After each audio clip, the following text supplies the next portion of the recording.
정읍 복합체육관을 짓기 위한 공유재산 관리 계획안이 시의회 상임위에서 보류돼 제동이 걸렸습니다. 시의회 내부에서는 찬반 논란이 가열되면서 정쟁으로 번질 조짐마저 보이고 있습니다. 윤준병 더불어민주당 국회의원이 일본 후쿠시마 핵오염수 해양투기 대응 6법을 대표 발의했습니다. 개정안에는 오염수를 해양에 방류한 국가의 수산물과 가공품에 대한 수입을 금지하는 내용이 포함됐습니다. 코를 골아 시끄럽다는 이유로 같은 병실 옆 병상 환자를 살해한 70대가 국민참여재판에서 실형을 선고받았습니다. 전주지방법원은 살인 혐의로 기소된 70대 A씨에게 징역 7년을 선고했습니다. 전라북도 교육청이 추진하는 교권 보호 대책이 교사의 부담만 가중시킨다는 지적입니다.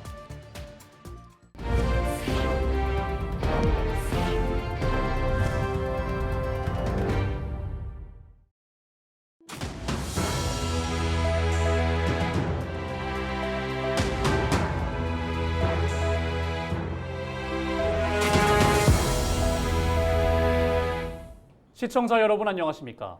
헬로티비 전북뉴스입니다. 정읍 복합체육관을 짓기 위한 공유재산 관리계획안이 시의회 상임위에서 보류돼 제동이 걸렸다는 소식 전해드렸습니다. 수백억 원의 막대한 예산이 투입되는 만큼 의회 차원에서 심도 있는 검토가 필요하다는 건데요. 그런데 이 사업을 두고 시의회 내부에서는 찬반 논란이 가열되고 있습니다. 정쟁으로 번질 조짐마저 보이고 있는데요. 정명기 기자가 취재했습니다. 정읍 도심의 한 나지막한 산입니다. 정읍시는 500억 원을 들여 이 일대에 배드민턴장과 핸드볼장 등을 갖춘 복합체육관 건립을 추진 중입니다. 정읍시가 68%에 가까운 339억 원을 대고 나머지는 도비와 국가균형발전 특별회계에 의해서 지출할 계획입니다. 전국 규모 의 각종 구기 종목 유치, 다양한 생활체육 행사 유치 및 각종 유소년 대회 유치로 전국의 체육인과 가족들을 유입하여 시의 이미지 제고와 지역경제 활성화에 기여할 것이라고. 이 사안을 다루는 시의회 상임위원회는 경제산업위원회. 구성은 민주당 의원 5명, 무소속 의원이 3명입니다. 상임위는 복합체육관을 짓기 위한 공유재산관리계획안에 대해 심도 있는 검토가 필요하다며 심사를 보류했습니다. 정회 중 충분한 협의가 있었으므로 질의 답변 및 토론을 종결하고자 하는데 이의 있습니까? 그렇습니다. 그럼 의결을 하도록 하겠습니다. 의사일정 제1항 2023년 수십은 복합체육관 건립공사 공유재산 관리 계획안은 좀 더 심도 있는 논의가 필요하여 보류하고자 하는데 이의 있습니까? 그런데 상임위 결정을 두고 시의회 민주당 측이 발끈하고 나섰습니다. 일부 무소속 의원들이 문제 삼아 안건이 보류됐다며 대의적 판단을 촉구한 겁니다. 또한 민주당이 국비를 많이 확보할 방안은 없이 밀어붙이겠다는 것은 심각한 문제라고 한 무소속 의원 발언에는 민주당을 폄하했다며 유감을 표했습니다. 시의회 민주당 대표인 이상길 의원은 균형발전 특별회계 예산이 국비가 아니면 어떻게 조달된다는 것이냐며 민주당 소속 지역 국회의원과 협력해 조속히 절차를 완료하고 사업을 시작할 수 있도록 대책을 마련하겠다고 밝혔습니다. 이에 대해 상임위는 사업 자체를 반대하는 것이 아니라 사업 예정지에 대한 검토가 필요하다고 판단돼 보류된 것이라며 맞불을 놨습니다. 체육시설을 집적화하는 것이 아닌 현 위치에 짓는다면 중복 투자로 인한 혈세 낭비나 도로망 확충과 같은 기반시설에 천문학적인 예산이 들 것으로 우려된다는 것. 시의회 경제산업위원회는 입장문을 내 관련 법률과 조례에 따라 보류한 사안을 두고 개인적인 반대 의견을 마치 민주당 의원들과 협의해 결정한 것처럼 회견문을 발표했다며 강한 유감을 나타냈습니다. 정말 시민을 바라보고 가야지 우리가 당을 바라보고 간다면 하나의 정읍시 의회 의원의 어떤 기관으로서 그렇게 좀 갔으면.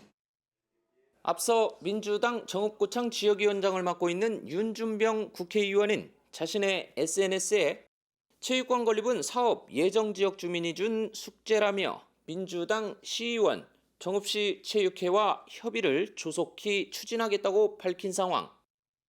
해당 상임위는 민주당 지역위를 향해서도 시의회 의결사항을 존중해달라고 요청해 여야 정쟁이나 민주당 내분으로 비화하지 않을까 우려의 목소리가 나오고 있습니다. 헬로티비 뉴스 정명규입니다. 윤준병 더불어민주당 국회의원이 일본 후쿠시마 해고염수 해양투기 대응 6법을 대표 발의했습니다. 윤 의원이 대표 발의한 농수산물의 원산지 표시 등에 관한 법률과 대외무역법 일부 개정 법률안에는 방사능 오염수를 해양에 방류한 국가에서 생산과 포획, 가공한 농수산물과 그 가공품은 국가와 지역명을 모두 포함해 표시하도록 하는 내용이 담겼습니다. 또 방사능 오염수를 해양에 방류한 국가의 수산물과 가공품에 대한 수입을 금지하도록 하는 법적 근거도 마련됐습니다. 농어업재해대책법 개정안은 방사능 오염으로부터 예상되는 어민 피해를 지원하도록 명시됐습니다. 코를 골아 시끄럽다는 이유로 같은 병실 옆 병상 환자를 살해한 70대가 국민참여재판에서 실형을 선고받았습니다. 전주지방법원은 살인 혐의로 기소된 70대 A씨에게 징역 7년을 선고했습니다.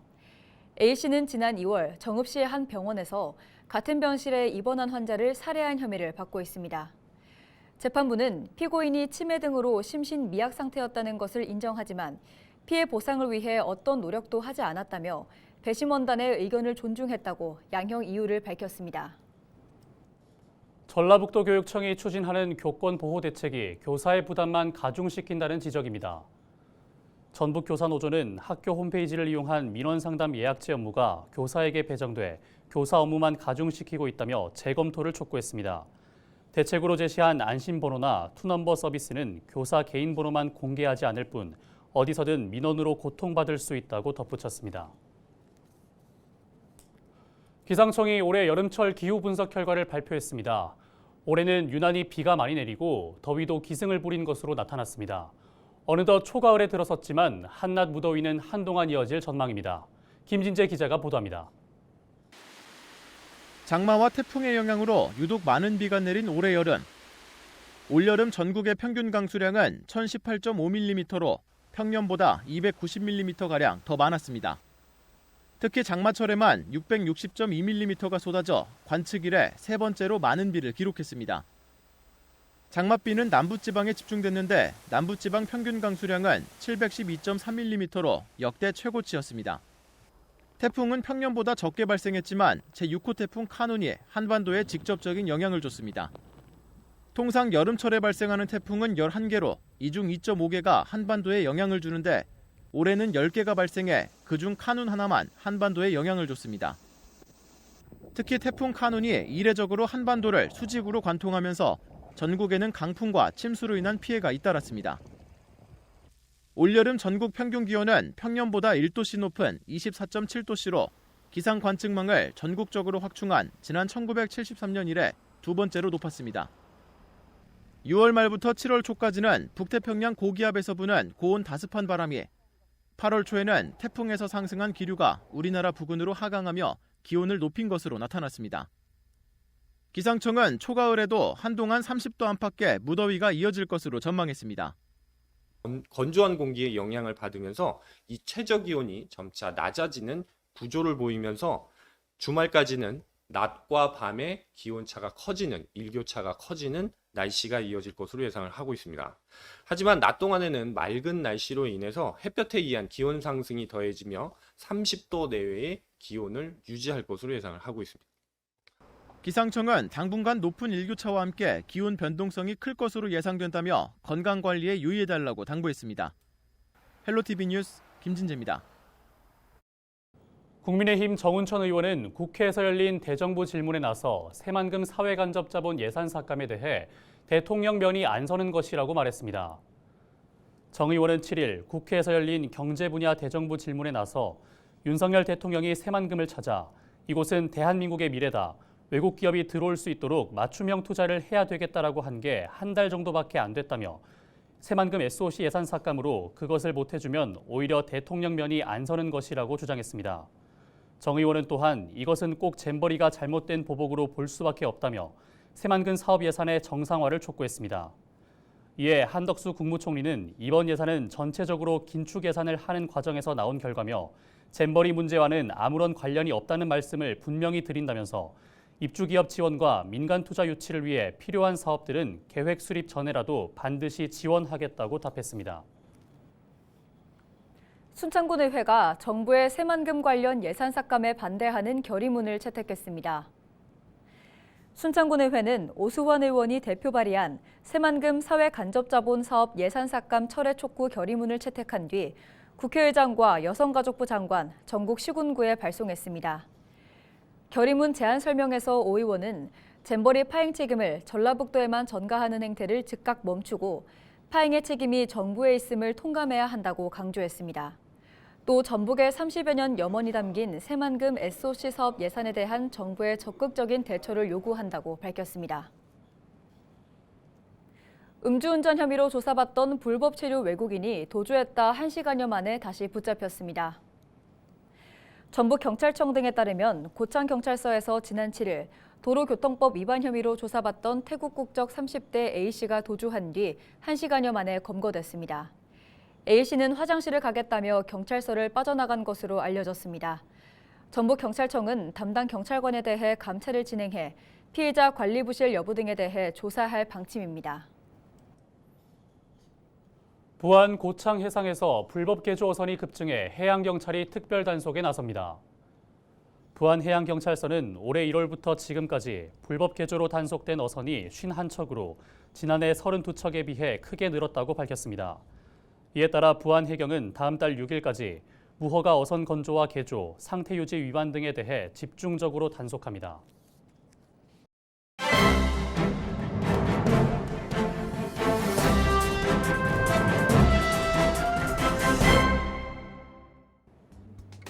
신문브리핑 전북일보 기사입니다.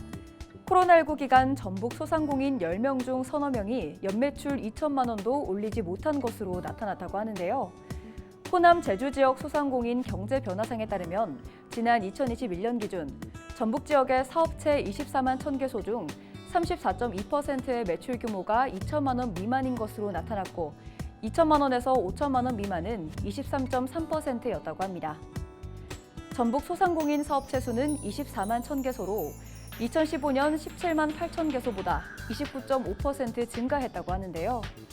도내의 양질의 일자리가 크게 부족하다 보니 너도나도 창업에 나섰지만 절반 이상이 최저임금 수준의 소득도 올리지 못하는 영세사업장으로 전락하고 있다는 분석이 나온다고 합니다. 호남권 전반에서 살피면 전북 지역에서 자영업체와 소상공이 상대적으로 많지만 매출은 상대적으로 적고 폐업도 많이 늘어난 것으로 신문은 분석했습니다. 지금까지 신문 브리핑이었습니다.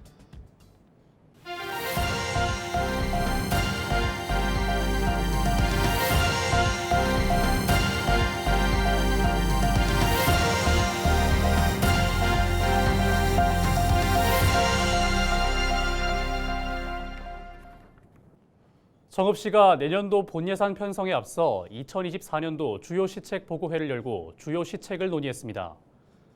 정읍시는 지난 4일부터 닷새 동안 시책 보고회를 진행하고 내장호 에코리움 전망대 조성과 내장산 전국 캠핑대회 개최, 신규 일반산단 조성 등을 논의했습니다. 또 신규 시책 167건을 발굴하고 87건의 공약을 검토하는 등 사업 실행 계획과 문제점, 해결 방안 등을 모색했습니다.